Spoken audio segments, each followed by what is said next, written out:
comment tu vas? T'es en forme? Je suis ravie d'être ici. Mais moi, c'est un plaisir de t'accueillir ici. Merci beaucoup. Alors, on va parler d'huîtres éleveurs. Allez. Allez, je t'amène. C'est parti. Ah ben voilà, Charlotte, voilà nos chais. Tu vois, c'est là qu'on prépare les huîtres qui vont partir pour être bues avec ton merveilleux vin. On contrôle tout ce qu'on fait et on resélectionne de manière à avoir des homogénéités de l'eau. Tu vois, que ça soit pareil dans les paniers. C'est ton assemblage. C'est ma forme d'assemblage, ouais, c'est ça.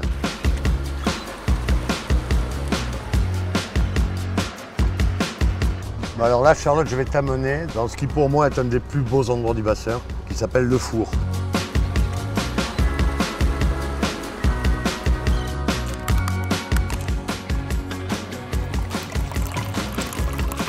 Et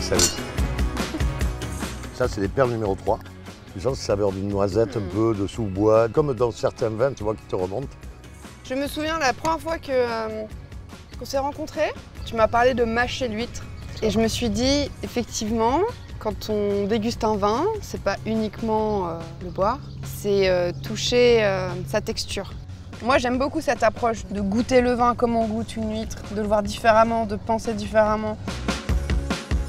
J'aime beaucoup l'équilibre dans le vin, le fruit, l'élégance, la légère pointe d'acidité qu'il faut. Cette salinité, cette fraîcheur qu'on a millésime après millésime et qui vraiment en font la définition d'un grand vin.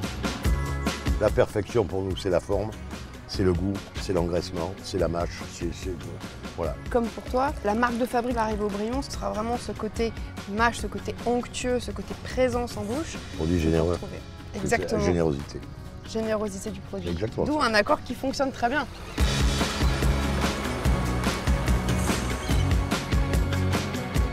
Des gens qui te disent j'aime pas le vin parce qu'ils n'ont bu que du mauvais vin, ne peuvent pas dire qu'ils n'aiment pas le vin, ils n'aiment pas le mauvais vin.